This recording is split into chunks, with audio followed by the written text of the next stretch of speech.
friend. You're listening to The Sustainable Body Worker, the podcast for massage therapists who want to grow thriving, purpose-led businesses without the burnout. Here we talk about nervous system aligned business strategy, pricing that makes sense, client work that doesn't deplete you, and how to build a career that actually supports your life. I'm your host, Gretchen Popp, massage therapist, mentor, educator, and recovering overachiever. Let's get into it. Hello, everyone. Welcome back to the Sustainable Body Worker. Today, I have a really great conversation with Natalie Pendergrass. Natalie is someone who has been inside my community. I've been able to support her going through her online course and developing that and bringing her educational tools to the masses, which I absolutely adore doing. And she has been an educator for quite a long time. She's got a very long history in body work and yoga teaching, and she has so much wisdom to share. In this episode, we have so many great conversations, and she even teaches me how to breathe correctly, which I didn't realize I had been doing incorrectly for years. And this was just overall a really great conversation. We're going to dive into all kinds of different ways that you can improve your strength as a body worker, ways that you can breathe differently, ways that you can connect with your clients in a much more profound way. It's just an overall great conversation, and I'm excited for you to enjoy. Alrighty, Natalie, thank you so much for joining us today. It is such a pleasure to have you on. I would love to just give you an opportunity to introduce yourself to our listeners and kind of give us a background of who you are. Hello, Gretchen. Well, thank you so much for asking me to come on today. It's a privilege and an honor to be here with you. Yes, I'm Natalie Pendergrass, and I have been a body worker for well over 20 years. My career started back in 2002 with taking my first yoga class, and I haven't looked back. So I am a yoga teacher, massage therapist, and educator. My primary goal at this point, honestly, is helping people just get out of pain.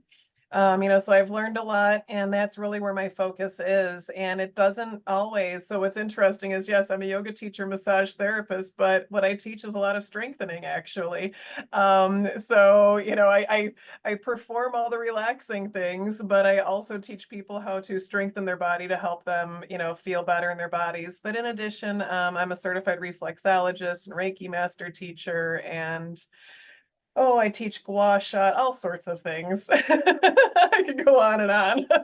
Yeah, well, I mean, after 20 years in the career, so many of us become like serial education takers and seekers of knowledge. So it's perfect. You paint a wonderful picture of how you've kind of come to develop where you are. And I'd love to speak to your experience with Ehlers-Danlos syndrome and how that has kind of shaped your career. I'm curious, through your career working through that, what has helped you kind of realize that your experience could become a teaching tool, not a limitation, especially with, the stretching and the yoga stuff that we're teaching and the wear and tear that we take on our bodies. Yeah.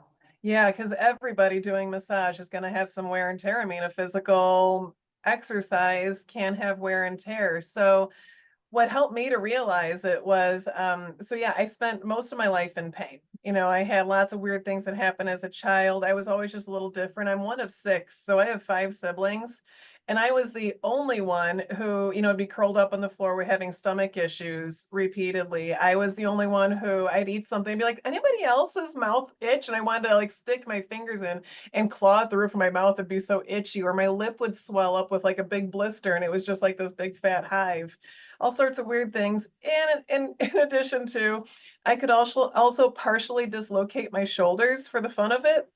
I don't know why or how I figured this out. That part's a mystery to me. It was so long ago, but I clearly remember because I could do it. I mean, I could still do it now, but I've learned it's a bad thing and I don't do it anymore. In fact, it wasn't even until I was in massage school in my 30s that I realized it was a bad thing and I should stop doing it. That was a long time to be doing that for.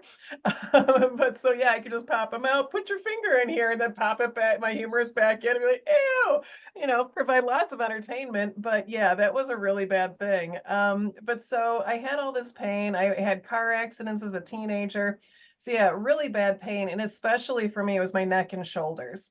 So I went to my first yoga class after having had my first son. And after having had him, not only was I in pain, but I was also, I think, about almost 80 pounds heavier than I had been. I had put on a lot of weight.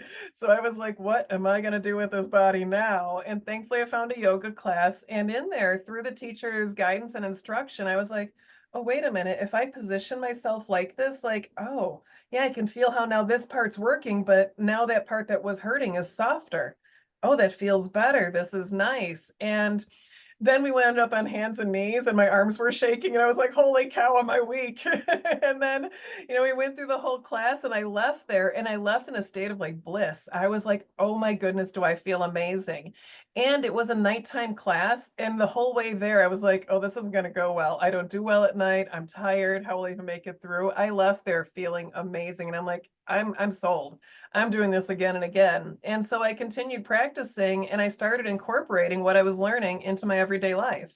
So for the first time, I was going to sleep at night. So I used to be the type of person who would lay down in bed and my mind's like, ah, and my husband would be like, when did you last have caffeine? What other issue could you bring up now? Do you have to tell me our bank account's low now? Because those are all the voices in my head and I'm like, time to speak them.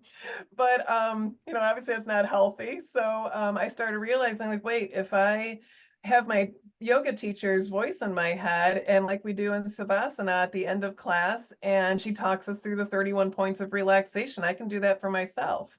And I Yeah. started doing that and falling asleep. And the more I did that, that habit was created, and I rarely have an issue sleeping anymore. I started taking the physical movements of like doing warrior pose and applying those to like vacuuming. I started tucking my chin more when I did dishes and my neck didn't hurt so much. I basically started applying all these principles in ways where I was like, okay, I'm doing better. I still had a lot of pain, but I was so much better than I had been without those tools. And so then I go into massage school, and one of our very first days of body work, I'm at the table and we had just been shown how to massage a leg. So we're told to go and practice. I go to practice, and the program director comes over and says, well, what are you doing? And I'm like, uh-oh, what am I doing wrong? Is my first thought. And she's like, no, it's not what you're doing wrong. Just nobody does that day one. How did you know to move like that? And I looked at what I was doing and I'm like, oh, well, I'm in a warrior pose and well, I'm a yoga teacher. And she just says, that's it. We need that.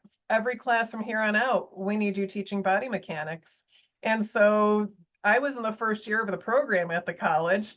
So the next year, year two of the whole program, I was there for the new students first semester, just once a week for 45 minutes with a foundation of body mechanics. And so I've been doing that since I graduated in 2003.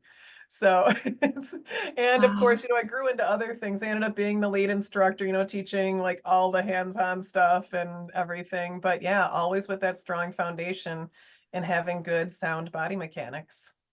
I love that. It really just goes to show the tiny little shifts that really are necessary. I think sometimes when especially when you're so deep into this career, even 5 years into the career, and you start to feel your body breaking down, our patterns are so deep that we think like, oh, it's going to take this entire workout regimen or this entire shift in lifestyle or my entire shift in diet, and I have to do all of the things in order to make a massive impact on my body. But you're mentioning just tucking your chin slightly and getting in that habit of doing that while washing the dishes. I mean, I think a lot of people even think that we will have to change the entire way we're doing massage. Right. But I'm hearing that even taking these things home in everything we're doing is going to translate to the table and make a profound impact. It really is that 1 degree shift in the tiny little places that compounds. Yes, yes. And that's exactly what I teach. And then I tell the students all the time. And when I say the students, I'm talking about like, they're new to learning massage students, generally. So what I tell them is, yeah, we do this separate from the table, and I expect you to do this separate from the table because you can't be learning, effleurage and petrissage and feedback and anatomy and your body mechanics all at the same time. It is way too much. When they're like, it's a lot, I'm like, you're right, it is a lot. That's why outside of here, practice your body mechanics. So when you come here, it's just regular application. It is about creating a habit. And I recently learned something, which if you don't mind me sharing, because I thought this was so poignant. I didn't think before about how much our body works towards efficiency. Mm, You know, I always, it's survival, but it's also efficiency. And so that's why it's so easy to just go into that bad posture yep. because that's efficient. It's not, it doesn't feel good, but you're alive. All your body wants is survival and efficiency. So we have to consciously choose to do those things that take a little bit more effort. We have to make those phasic muscles do the work because when we're in pain, it's because it's only our postural muscles holding us up. Those are the ones that are made to do that job. But without the help of those phasic muscles, those ones that get fatigued easily, they have to be told, hey, I need you to work now. Those are the ones that don't want to do it. And if we don't train them regularly, and that's what I do is like every day I get up in the morning and I'm spending just about 5 minutes. It's not like I have to work out for hours in a gym. I can spend 5 minutes and my body now knows, okay, this is what I do to tuck my chin. This is where I hold my shoulder blades. This is how I engage my core. And I can move through my day in that way and just have so much less pain because I've reminded those muscles to do their job. So yeah, Yeah. I want people to do the sports, the activities, all the things that they love to do. I don't want them to, have to do my workout routine or something. I'm not selling Zumba or, some other program. I want you to do what you love, whatever that is, but do it in a way that feels better. So yeah, in the college program, I have the students apply this to their lives and then they have to do a posture journal. And it's so cool when I'm reading those at like midterm and the end of the semester when they're saying like, I went to the gym and I, tucked my chin and I pulled my shoulder blades down, engaged my core, and then I did the thing. And I feel better now. I feel better than I usually do when I leave the gym, and I don't have pain afterwards or adjusting just how they do their homework. It's awesome. Yeah, it sounds like the what you are doing is you're waking up with this kind of clean slate and programming. It literally is setting the program and telling your body in the morning, okay, these are the muscles we want turned on. This is the positioning. Thank you very much. We're going to be moving forward in our day like this now. Yeah. I Yeah. love that. I Yeah, love pretty that. much. Yeah. And yeah, and that's why, we really have to incorporate the nervous system too, because if we don't take the time to get into our bodies and feel them, we can't make those subtle shifts and adjustments. Mm. And we can't just kind of haphazardly do it. We can't just go, oh, tuck my chin, that's better. No, you have to be in your body, you have to be present, you have to feel it. So before like those students even get to the floor doing the stuff that you would think, oh, you probably want to get to the floor or stand and do this and that, we're just sitting. We're just going to sit in our chairs. We're going to close our eyes. And even in my transformational programs where I help people, in my virtual programs move from pain to a place of no pain. That's what we're starting with. Let's feel what's happening in your bodies and just make these subtle little adjustments that you can feel how those little shifts are big changes. Yeah. Oh, so cool. Can you share some of the particular patterns or pain points that you tend to see most often in practitioners? I mean, this doesn't even necessarily specifically apply to those of us who are living with hypermobility or EDS, but are there any particular patterns that we tend to ignore and kind of push through? Oh, there's so many of them. There's so many. And, when I look at each individual, I can say, oh, well, for this person, it's that. And for this person, it's that. And so it varies from person to person. But in some people, and what most of it comes down to really is a lack of stability in their bodies. So, I forget what week it is, maybe week 4, I actually play a clip from Dirty Dancing. So, Love it. I'm going to give you a Dirty Dancing reference right now. So the scene where baby's learning how to dance, and he's like, spaghetti arms, spaghetti arms. Like, you got to lock your frame. And that's really what we have to do in massage too. If we go into massage with spaghetti arms, that means all of our joints are loose. We can't lean on our clients with loose joints. If we do, when I push my hand down, that's just gonna, my elbow's gonna bend, my shoulder's gonna come up, I'm gonna have joint pain. But if I engage my shoulder blades, holding them down and in place, if I extend my arms so that my joints are stacked and hold them in that stacked position where they don't bend. And it's not about holding a lot of tension. And that's another part that I teach is, you have to have a level of tension, but not to where you're like, and creating more tension in your body. It's just that right level of tension where it holds that position in a balance where now it's like I can lean and I can lean here all day. And so it's so funny for me when I see posts by practitioners like, oh, this deep tissue work is getting too hard on my body. Somebody tell me about lymphatic work. And I'm like, oh, lymphatic work to me is so hard because I can't lean on anybody. I'd much rather do deep tissue because I can lean on you and that's easy for me. And yeah, I do have people think like all the time, like, oh, you must have really strong hands. Not at all. I have classic type Ehlers-Danlos syndrome. My joints are weak. I had to have a full body bone scan and I have widespread bone degeneration and bone loss and arthritis. And like I can try to open up a jar and sometimes I yelp because it's like just sharp pains in my joints. So I usually, if I start, I'm like, yeah, somebody else do this because I've learned. I'm like, no, it's not going to be a good idea. But yet I can work on the biggest people and they're like, oh, you got strong hands. And I tell them, like, it's because I don't really massage with my hands. Yes, my hands are on their body, but it's my core, it's my legs that are doing the work, not my hands. My hands are just there as a tool. I could be holding a butter knife and I would be doing, well, that would be more work on my hand to hold that. But it's just like my hand becomes a tool. It's an extension of my arm and it's not my little fingers trying to do work. So a lot of therapists have too much movement in their body. They're expecting too much of these little fingers. You see therapists out there with their thumbs moving through tissue. And there are some great therapists like really making some really cool, informative videos like on Instagram and stuff. But so often I'm watching them and I'm like, I won't make any comments because I'm like, don't do what she's doing. Like you could do it like this. Because, I'll see a wrist rolling or something's like, you roll your wrist in that tissue, you're just looking for carpal tunnel. It's like there's so many things, or I'll see them like, yeah, using their elbow and their shoulders up to their ear. And it's like, oh, how was that neck pain afterwards? Where they're working with their hips facing away from the body. And it's like, why are your hips over here when your work is over here? I describe the ASIS as being our headlights. I know some people refer to the boobies as that, but I like to say your ASIS are, and they should light up your path. Wherever you are working, your ASIS should be facing there. So any therapist listening, yeah, if you're finding like your low back is in pain, check yourself once in a while. I also I like to describe it as like when we first start learning to drive, you get behind the wheel and you look out the windshield and you're usually looking like right down the hood, like how do I keep the nose of the car between those lines? And then the person driving with you is like, and you got to look further down the road and you're like scared to do that. Okay, you start to get comfortable and now you got to check your mirrors and it's like, what? I got to take my eyes off the road? And that's what it's like to a massage therapist. And you're telling you need to check yourself. Like, what? I got to think about what my hands are doing. My hands, what are my hands going to do? And it's like, you set your hands in motion and you take a moment. You get that car going down the lane. You get that pattern going. And then you check your mirrors. You go, okay, is my chin tucked? Are my shoulders down?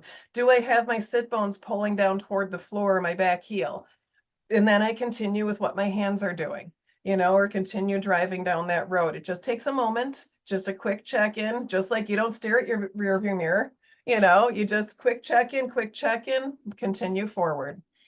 Yeah, I think, that especially for a newer therapist, it can be so overwhelming, like you mentioned, that so many things to think about. But just like with driving, it does become muscle memory that when your body starts moving into this stroke this way, that the rest of the body, if you have this in mind while you're starting out, or even if you're years into the career and you're learning maybe a new modality or a new technique that puts you out of your typical muscle patterns, that if you take the time to pause and associate this movement with this body mechanic, then Yeah. that will start to wire it all together so that it becomes natural. It's a part of what you're doing rather than spending years doing it, dare I say, incorrectly and create that perpetual damage. And then next thing you know, you're having to unwind muscle patterns that have been really like tied deeply into how your body does the body work. Yeah. Yeah, very much so. That's why I tell the students, I'm like, do air massage. Just like somebody might play air guitar, do air massage because you have no body there to complain about if the massage is bad or not. All because you're not at this point, you don't want to care about the massage. What you're paying attention to is how am I moving my body with that stroke? And what I tell them is so in general, sometimes we will be in more that horse stance or symmetrical stance, but generally we're going to be in more of like a lunge stance or like a warrior pose. So what I like to say too, one of those things to watch and be careful of is like when your right arm goes forward, make sure it's not just your right arm or even just your right shoulder, that your right hip is coming forward. That should all come, right hip is coming forward with that shoulder. When that shoulder goes back, that's because the right hip went back.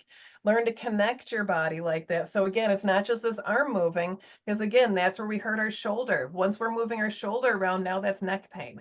Neck and shoulders go hand in hand. The more wiggly your shoulders get, the more neck pain you're going to have. The more your head, the more you're looking at your client. You don't need to look at your client. There's not, I mean, okay, yes, I always have to correct myself. Yes, you can look and see a little bit sometimes, but generally, what needs to be seen is below the skin. It's beneath the surface. So we need to put our eyeballs into our fingers, take our physical eyes out of the picture, because when our eyes are being used, that's what our brain relies on. That's Mhm. efficient, it's simple, it's easy, it's what we're used to. So I also, at the end of the semester, have all the students work blindfolded. And I'm not saying that any professional has to blindfold themselves. Simply just close your eyes or let a soft gaze go somewhere else in the room while your mind's eye is in your hands, feeling the work. And that's where the magic starts to happen. But again, you have to be able to bring your attention into your body. When you're used to always like looking at your phone and looking at this and always like, oh, I need to receive input this way, it's really hard to go in and feel with your body. So we have to learn to get into our own bodies. I tell my students too that you can't, I ask them to please not be so arrogant as to think that you can understand somebody else's body until you've understood your own. Because I think that's a pretty bold idea to say, like, oh, I have no idea what's going on in here, how to help me, but yes, come pay me money. I'm going to help you. That's that doesn't make any sense. Such an important point, and it brings me to wondering how your relationship with your own body has changed and evolved through this process of not only, teaching body mechanics, but just being able to connect with your body in that way and learning more about that through your experience and evolution through yoga and massage, and now you're teaching the courses online. Yeah, that's a great question because, I didn't realize how disconnected I was from my body when I was younger.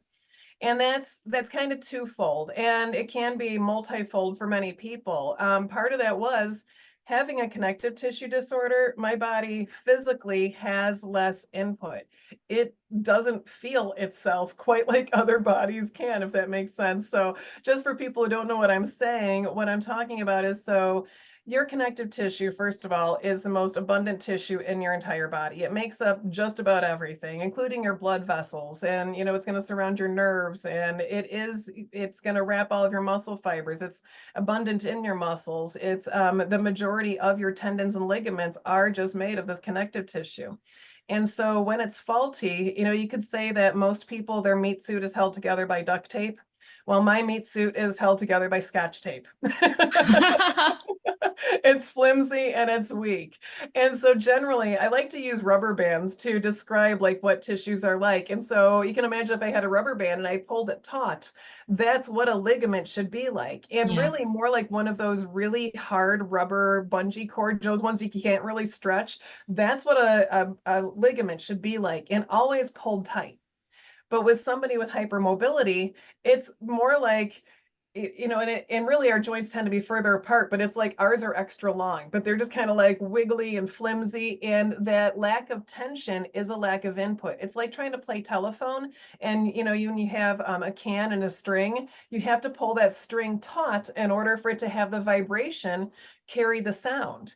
Oh, I When always our wondered how that ligaments, worked. Thank yeah, you when for our explaining that ligaments to me. yeah, when our ligaments aren't pulled taut, there can be no, it's not necessarily a vibration, but similar type of thing. It's like that vibration can't get through. It's like, I don't know what that means. There's no signaling there. And so our nervous system is always going to have an underlying level of stress, because even just sitting here, if I don't engage my core, my neck will be tighter, my shoulders will be tighter, because my nervous system feels like, oh, tighten up because your head's going to fall off, Mhm. because my ligaments have no tension, and therefore my nervous system feels like I'm all wobbly and loose. So I have to give it that level of tension, which sounds so weird, like I want to give myself tension, but it's just that core engagement, having some solid information for my body to feel so it can go, okay, okay, I feel how you are now. And it's not like I'm just like, an amoeba out floating in the air, which is otherwise how my nervous system kind of takes it. It's like I'm just all wiggly floating in space. So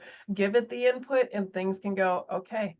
All right, now I know you're seated, you're vertical, you have a solid foundation, you're safe. Without a solid foundation, we aren't safe.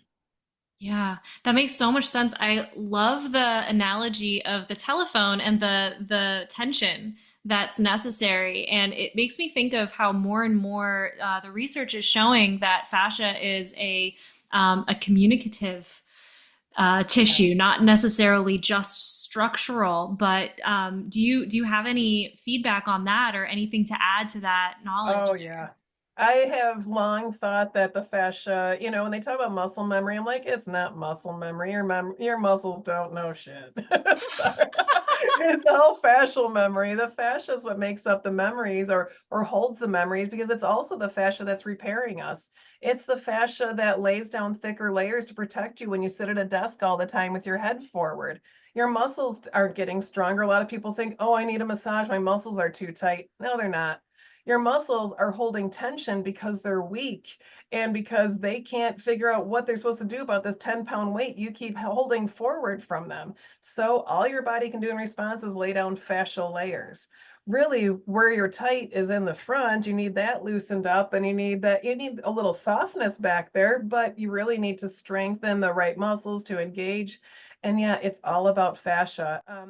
Hey, friend, real quick, I'm interrupting this episode to share something that's made a huge difference in my health and my ability to actually rest, which is kind of the foundation for everything we talk about here. Now, you've heard my story, and you probably know that I used to be a chronic insomniac. Like, my eyes were super tired, brain totally wired, body aching all the time, just laying there for hours wide awake, even though I was completely exhausted. And even when I did fall asleep, I'd wake up with that classic cortisol spike at 3 a.m. and couldn't fall back to sleep again. I honestly just thought that was how my body worked. But everything changed when I started using Swanwick blue light blocking glasses. I was in a program that emphasized 3 pillars of health, and sleep was one of those non negotiables. And once I understood what blue light was doing to my nervous system and circadian rhythm, it made so much sense. So here's the science, real quick. Blue light, especially from screens and overhead lighting, suppresses melatonin production. And it doesn't take much. Even small amounts of exposure after sunset can delay the release of melatonin by hours, making it so much harder to fall asleep and stay asleep. But that's just the beginning. That same disruption also affects your cortisol rhythm, your ability to regulate inflammation, your blood sugar, your digestion, and even your tissue repair. Now, you're a body worker, so you know sleep is when the real healing happens for you and your clients. So now I wear my Swanwick glasses every night starting at around 5 p.m., especially if I'm leading a Zoom call or working late, and the difference is wild. I fall asleep within 30 minutes of starting to read in bed, I sleep so much deeper, and I wake up with a lot less pain. And most importantly, I feel like me again. And just to take it a step further, I even swapped my bathroom light bulbs to their amber toned bulbs so that my evening routine doesn't confuse my body into thinking it's midday. This is one of the easiest, most effective upgrades I've made to my nervous system regulation and overall healing. It's super low effort, high reward. Honestly, it kind of feels like cheating. So if you're someone who struggles with winding down, or you find yourself wired at night even though you're bone tired, give these a try. There's a link in the show notes to grab your own pair. Okay, back to the episode.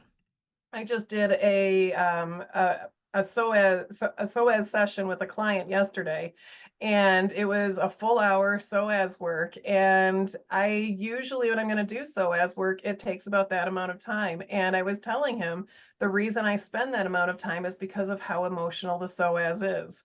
And I'm speaking to a college volleyball player, who's just probably like, okay, she's telling me my psoas is emotional. But I was telling him too, I'm like, think about it. I'm like, when you're on the volleyball court, I said, because he was like, but why is it always so tight? And he said he's not allowed to sit on the bench when he's on break. He has to stand there and his back starts hurting. And I said, immediately. And I love also the other aspect of being mindful is your intuition. As Mm, soon as he said that, I'm like, you're on the volleyball court, you're standing in that ready position. Your ready position isn't standing all upright and relaxed with good posture. No, you're going to be hinged forward. To your body, you're on a battlefield. You yeah. are ready for an attack. You are ready to go. You are training your psoas to be in that position and ready to go, ready for a potential attack, really. That's what our body feels, because our body doesn't go, oh, modern world, you're safe and you're just playing volleyball. No, it goes, there's the opposing tribe is coming to get you. And so then you're training it that way. And then you have to go and stand there. And it's been trained to be shorter to protect you. And then you're trying to stand up and it's going, no, no, no, get down here, get ready. And I said, so as we work here, I want you thinking happy thoughts. That's why I will not work at a place where a client is making a face. If I see them starting to make a face, I'm like, oh, I'm going to stop here. Can you relax your face? And sometimes I get annoyed, like, stop talking about my face. And I'm like, you have to be able to breathe and relax, or I will not proceed. Because once I start moving at a level that you're clenching your jaw and clenching up your face, now your body is taking that as an attack. And nobody heals under an attack. Nobody's been in a fight and walks away going, oh, good, all my aches and pains are gone. No, it doesn't happen. We heal in a state of relaxation. We need to be in that parasympathetic state, that state of healing, rest, digest. That's where healing takes place. So if you're attacking a body in a massage session, if that client's going, oh, no, just go deeper.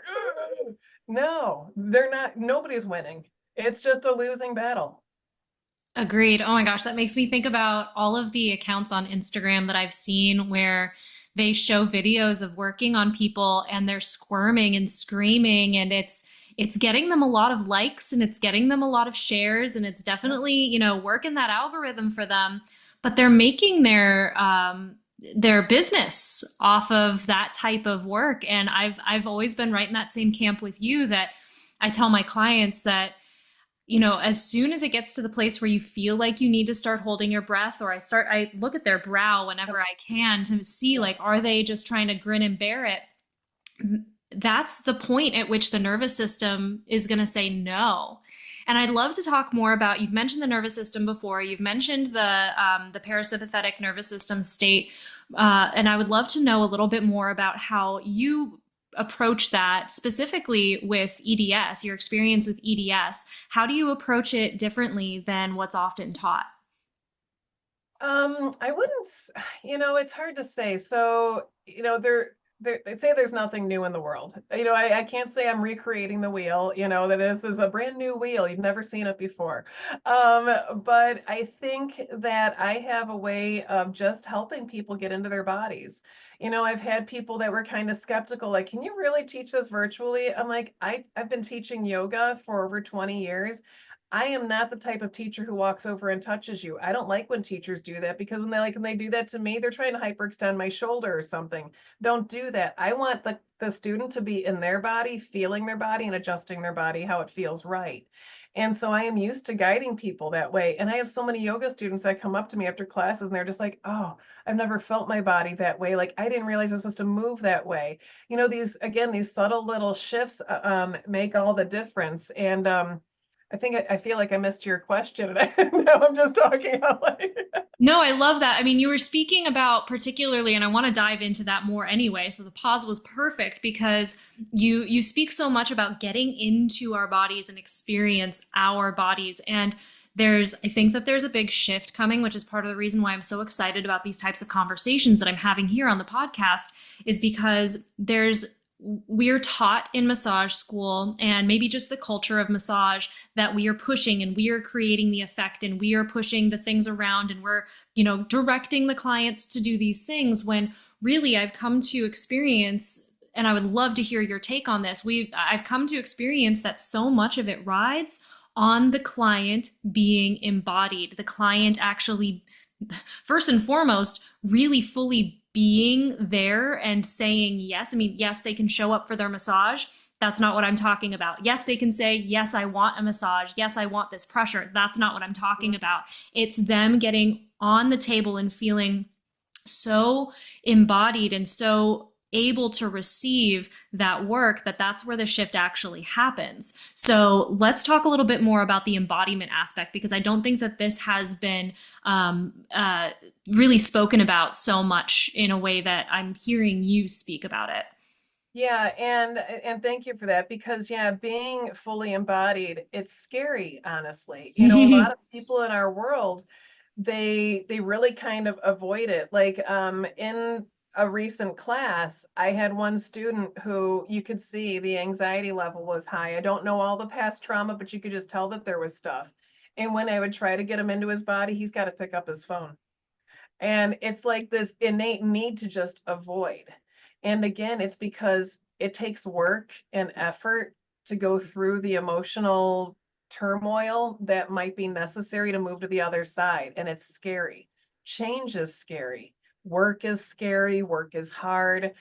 And we live in a society that is all about comfort and quick relief. You know, go to your doctor, get a pill, look, you're magically better. Or so you thought because it felt better, and you're not really better. But we are just trained in all of these, like, just overlook it tactics. And so it's really easy to just try to pretend to overlook it. You know, oh, I have pain, so I got a massage. It didn't get better. It's their fault. You know, and so many people are just willing to say, well, it's their fault, not my fault, when we all need to learn to take more responsibility for our own bodies. We can do it. And yes, I too have been through an immense amount of trauma, and I have had to work through it, because again, you cannot fully support someone else if you aren't fully supported, and you are not fully supported if you are guarding and hiding and shoving down emotions that need to be felt in some way. And I'm not telling anybody what is exactly right for them, but just try to get into your body. And one of my favorite things to do is even just a healing dance party. Mm. And I encourage everybody to try to do these things in the privacy of your own home, because that's another aspect. Is some of these clients are going to a massage, and even in that massage, they might want to let go, but there's that fear of, will I be judged? What's this person going to think about me or say about me? So I encourage massage therapists, tell your clients their emotions are welcome. Their tears are like a thank you and the best gratuity they could ever give you. That you don't need to know what it is that they're crying about, but please, if those emotions come up, to let them roll. I teach people oftentimes poses of surrender, and I invite them to do this at home. Because again, in a group setting, no matter how much you want to let go, or you might try to tell yourself you feel safe, sometimes our nervous system is still like, nope, not safe, not going to happen. And maybe it's not even in your home. Maybe your home doesn't feel safe and you need to rent yourself a hotel room or go on vacation by yourself. Whatever it is, go visit mom or your grandma, wherever it is you can feel safe. And if you can take time to just be in your body and feel, that in itself is huge. To just ask your body, why is this pain here? To just be, to just listen to it, to when your mind starts going, oh, but what's happening on TikTok? No, what's happening with my breath?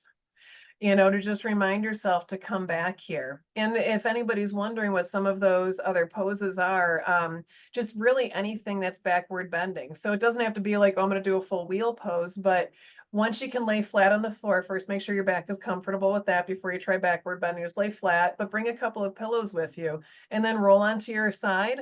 Bring those pillows behind you. I like to say, like, right behind your heart. So like your upper back, and then go back on them so that you're laying with your chest lifted and your arms open, like in this cross. Your head will be dropped back, your pelvis is open. And again, you need to be in a place where you feel safe, because this is a very vulnerable pose.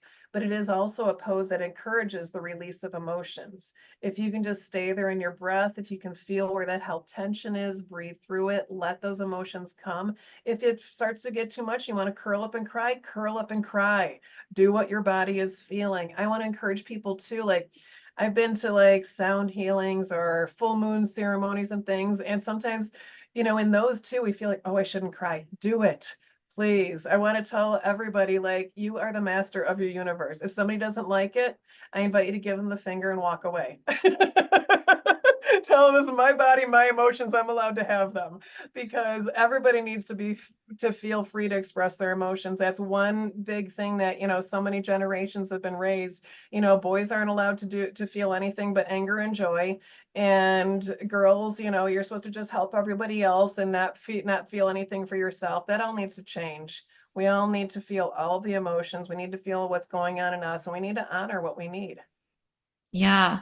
And it can be so challenging too to even become aware of those needs. You mentioned your student who, as soon as he started feeling things, he'd get distracted by his phone. And I see that as a subconscious patterning of like, oh no, let's just do something that helps me dissociate. It's looking for dissociation as Yep. soon as you start diving there. And, you mentioned something that is a huge belief of mine as well, is that we have somewhat of a duty as body workers who are showing up to support others in healing to be actively doing the work ourselves as well. And I think sometimes that can come with a dose of pressure, right? We can feel like, oh, but I'm not perfect, so how dare I step up? But the first step is really noticing what those dissociative tendencies are. I'm exactly the same way. I've noticed this in some of my recent work. I'm doing a lot of personal shadow work recently, which is getting much deeper than I've ever been before. And I'm witnessing kind of like from a third person experience of, oh, wow, I just dissociated on Facebook for about 15 minutes when I was supposed to be doing this other thing. And my body did not, or it wasn't my body, it was my subconscious mind, did not want me to go down that route. And it just, there's this automatic pattern that went out there. And it's, there again, there's that pressure to kind of show up as perfect. If I'm not this fully healed person, then how dare I? But the awareness really is that first step, and embodying that and being able to recognize like, okay, this is my pattern, and calling it out, calling it what it is, and then lovingly, compassionately. I love the book Self-Compassion by Kristen Neff, because it's a really wonderful first step into not only acknowledging what our patterns are, but coming at it from a loving place and providing that safety. You mentioned some people might not have safety in wherever they're doing this healing work, and really it comes from creating that safety first within our own selves so that we can practice this wherever we are, and really that first step of awareness. And I'm curious for you, you mentioned all these different tools. I'm curious just to hear from your own perspective, what has been the most profound tool for yourself to be able to kind of witness that, as well as kind of just even start that processing for yourself? Um, well, I would say first it was just getting into my body, but as far as like a bigger tool, diaphragmatic breathing, like really knowing and understanding how to diaphragmatically breathe and engage the core. Because I mean, most everybody's tried some sort of workout or something. You've been on the floor and you're like, okay, flatten your back to the floor. And then it's like, okay, well, now how am I supposed to breathe? And then you end up chest breathing because your stomach is all hard and all you knew how to do was belly breathe. And it doesn't have to be that hard. And so I'm asthmatic actually, and I grew up asthmatic. When we were told to run the mile, I couldn't even make it a quarter mile before coming back. And so when I took yoga and I learned how to breathe better, all of a sudden I rarely used an inhaler. I realized that so much of asthma is that we're chest breathing, and this becomes incapacitated, but your lungs becoming incapacitated up in those upper lobes doesn't stop your diaphragm from moving. In fact, it's almost scary in a way how good of a diaphragmatic breather I've become, because so I race bikes, I mountain bike, and I was recently out mountain biking. And for years, I've had this experience because, again, I'm a really good diaphragmatic breather. So I'm biking and my upper back would start to hurt. And so, having a connective tissue disorder, I also have ribs that dislocate really easily. Like almost every morning, I'm like, oh, pop a few in. So I always thought when I was starting to ride that I was popping ribs out. And that's why my upper back was hurting. And after about 10, 15 minutes, it would go away. And I'm like, okay, the muscles have relaxed, just keep riding. Well, recently I was riding and the pain didn't get better. It was getting worse and worse. And so I always do my self check, like, I'm like, okay, my diaphragm's still expanding. I'm still getting that full, I can get a full deep breath. So I'm like, I don't think it's asthma. I'm getting this full breath. But the pain kept getting worse and worse. So finally, like, all right, I'm going to stop and try my inhaler just to see what happens. I used it and the pain went away. And I'm like, oh my goodness, my diaphragm's working so good. I didn't realize that my lungs actually are struggling. Here, my diaphragm is still expanding those lower lobes. I'm still getting a full breath, but clearly my lungs, they were like spasming or contracted. I'm going to check with my doctor, make sure I haven't, caused some sort of scar tissue from continuing to ride and feel like I'm breathing great, even though apparently my lungs are still having some level of restriction. So even with that asthma, I still get a deep full breath. This is funny. Even when I went to my allergist and I mentioned to the nurse, she's like, well, I don't understand how your back would be connected to your lungs and this. And I'm just like, I'm not looking. I understand the connection. I'm looking for you to clarify. It's always so funny though when like a nurse says something like that. I'm like, don't worry, I want to ask you how I breathe. I've got it. But yeah, diaphragmatic breathing's been huge. In fact, in 2021 also, I ended up unfortunately being in a rollover car accident. Talk about going through a lot of things and learning from them, because yeah, there were blessings in that as well. But with that, I ended up fracturing my left lower ribs. And so immediately I was like, oh, how do I breathe? Because diaphragmatic breathing involves the expansion of your lower ribs. So immediately I was like, oh, I can't breathe. And like, so I had to figure out now, how do I chest breathe? Which is the opposite of what most people are trying to do. I had been such a good diaphragmatic breather. So now I'm like, okay, here's chest breathing. Well, I didn't realize how easy that habit is to get into. At some point, my ribs healed and I was in the habit of chest breathing. So at some point, it was about 2 years later, it was in 2024, I'm doing massage and various things, and I start getting more and more nerve pain down my left arm. So to the point where I'd extend my arm and I've got buzzing, it's going numb. So I'm going back to my chiropractor, back to my pain specialist, trying to figure out what's going on. I'm diagnosed with thoracic outlet syndrome. I have an epidural injection. I have trigger point injections twice. Nothing helps the nerve pain. A friend sends me a TikTok video of a doctor showing diaphragmatic breathing, which he showed it all wrong. But it was a reminder. I went, "Ah, have I been diaphragmatic breathing?" And the first time I engaged my diaphragm, nerve pain went away. I was like, I've had all these injections. I'm watching needles go in through ultrasound into the most painful place, helping nothing. All I had to do was breathe. Because when you aren't diaphragmatic breathing, you're going to tighten up the neck. Again, our body is about efficiency and survival. So if you aren't expanding your diaphragm, your body will get a deeper breath by contracting your scalenes, lifting your upper ribs. And when they get so used to doing that, they can end up being stuck in a contracted state, lifting those upper ribs and closing off the brachial plexus.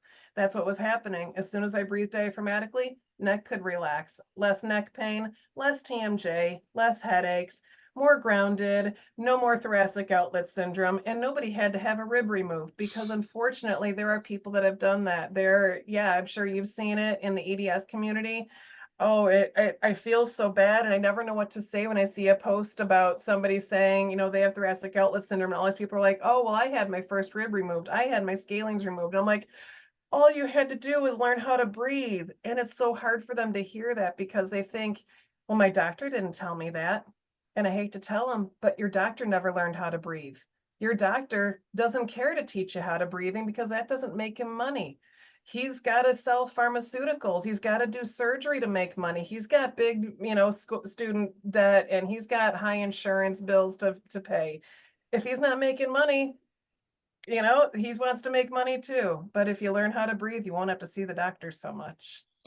Yeah. So for those of us who have so chronically chest breathed, I mean, I know I had a conversation with a friend about, I've actually recently been able to finally take full deep breaths, and I had chronic shortness of breath my entire life, and I just thought that that was my normal way of living until I've started regulating my nervous system, and I realized I can take a full breath now. Like, whoa. And I was having a conversation with my friend about this, and she mentioned that there's potentially this contribution to chest breathing in females, particularly because of culturally got to tuck that belly in, and so not allowing that full belly expansion. And so there's such a chronic pattern even from a young age, and those can be really challenging to rewire. So Yeah. do you have any tips for those of us who might be kind of stuck in that pattern, and yes, maybe even physically understand what's supposed to be happening but just can't crack how it's supposed to happen? Yeah, yeah. And actually, I've got a great one that can help anyone to crack it.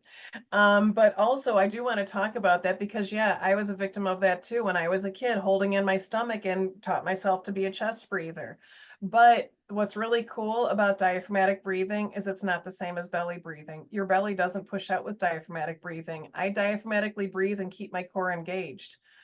So Well, that's let's get into that because I want to hear how exactly, that like, works. how does this magic happen? Yeah, because yeah, so often, so I want to talk about that for a minute because actually some of the senior people, even my own yoga tradition, they were coming down on me a little bit because they didn't like the fact that I was, according to them, bad mouthing belly breathing. And I wasn't trying to badmouth belly breathing. I just wanted to be clear that it's not the same as diaphragmatic breathing. You know, belly breathing is going to be better than chest breathing because it's helping you to learn to bring the breath down. But you can't engage your core and you aren't getting the benefit of the diaphragm moving. You know, you still aren't getting the massage that the diaphragm's supposed to do to help with the peristalsis and digestion and, ease, it massages the vagus nerve. There's so many things the diaphragm is supposed to do, and pushing your belly out doesn't do that. So try this with me right now so you can feel what a diaphragmatic breath feels like. So do you have arms on your chair, I possibly? do not. Okay, so then just bring your hands down to your seat next to you. And all I want you to do is press your hands down as if you want to lift yourself up, but you don't have to lift. Now take a deep breath in. Oh, Notice. wow. You have such great tricks. That worked so well. It feels Yeah, so different. right? That's Wow. diaphragmatic breathing. And what's cool too, another way to feel it. So I do and I don't like the forward position. I don't like is I don't like when people do this. So I'm going to ask you to tuck your chin and pull your shoulders down and back. But if you bring your hands now a little more forward, more towards your knees, lean forward and do the same thing, you'll feel how the back around the area of the kidneys expands. It The does. diaphragm moves into the back of the body. And that's like where you're gardening, you're cycling. Your diaphragm should be expanding to the back. It doesn't Oh, matter if your belly has something in the way because your belly doesn't need to move. That's a diaphragmatic breath. So that's what I teach, but in a way that you can still use your arms. But it's not that simple to learn. Yeah, diaphragmatic breathing, it's not simple to learn. It's not something we can just go like, whoop, there it is. But that is an easy way to feel it, to get the diaphragmatic breath in your body. So I tell people too, another technique, I don't like this one as much, especially if you have a compromised neck. So make sure you tuck your chin, lengthen your spine, make sure your neck is supported, but you could also interlace your fingers and bring that onto your head and gently press down. And again, take a deep breath.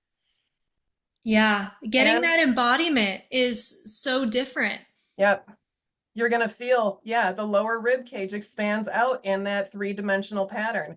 I always say it should feel like an umbrella opening and closing because that's how a diaphragm moves. It's going to be an umbrella that when you inhale, it comes down, becomes a really flat umbrella, expanding that awning to all sides. And as you exhale, that lower ridge stays where it is, but it comes in and the center peak goes up, and that's your exhalation. It's coming down. And so, yeah, you just got to feel that whole awning opening, front, sides, back. It's three-dimensional. It's not your belly. Yeah. And so another way you can try that now that you felt it is possibly, so the next thing that can sometimes help is just give yourself a low hug. Wrap your arms around so that you're hugging around your lower ribs and see if you can breathe in, pushing those hands out. Yep. Yep. And that's where the diaphragm is. So My those are belly isn't moving at all.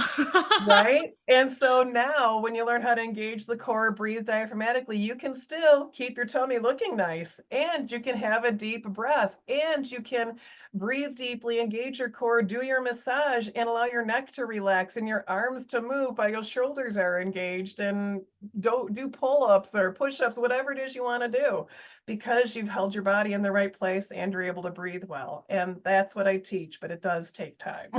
Yeah. Well, that was so incredible. That shifted everything for me around diaphragmatic breath, and I thought I knew what I was talking about when I've shared about diaphragmatic breathing. So thank you for educating me because there's always something more to learn. And what I want to say is just if anyone did not walk along with that experience on this audio, please like go if you're driving, go somewhere that you can just pause and do those things that she walked me through because now after feeling that and I can feel the sensation of what it's supposed to feel like my normal breaths now I can feel my ribs do that expansion and I don't think I've ever felt that before and I'm actually feeling a little bit lightheaded because I'm getting more oxygen than I Yeah. typically do so that just blew me away and that was absolutely incredible. Thank you for Yay. that. You're welcome. That's awesome. And yeah, and that's a great tip. Either one of those, either the hands down or on the head for anybody dealing with a lot of anxiety or a panic attack. I've had a client that would sometimes have panic attacks driving. I'm like immediately pull over. And again, either arms down or on the head because you can't have a panic attack when you're breathing diaphragmatically either. So that will force that deep breath. And once that diaphragm starts moving, the nervous system will calm down.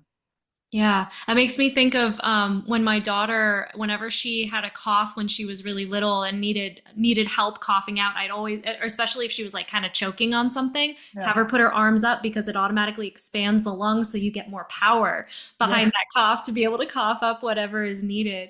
Yeah, yeah, that's awesome. Yeah, you were helping her use her diaphragm, didn't even realize it. I love And it. yeah, one of the other benefits of that too, I wanted to mention how you said like now I can feel it. Part of the problem for people if they don't learn this early enough in life is all muscles atrophy. And so, unfortunately, I have had clients that come to me in their 80s and their rib cage is rigid. And I don't know if they're going to be able to get it back, because again, muscles atrophy.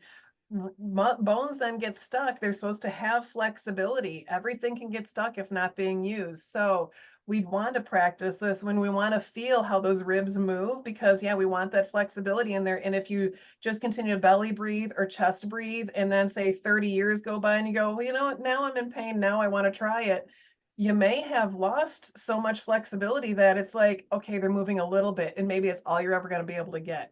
So let's as often as possible go back to this and feel that so that, yeah, we can keep that movement, we can bring that breath back nice and deep and always be able to do that.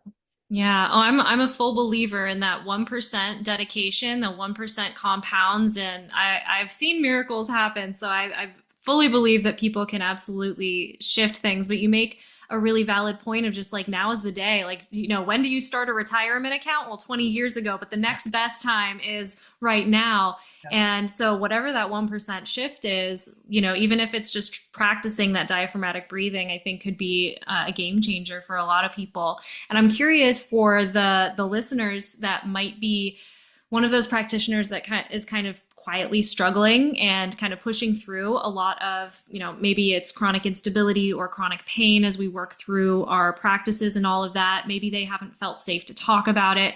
What's one thing that you would like to share with them, or maybe even one thing that you wish someone had shared with you a long time ago?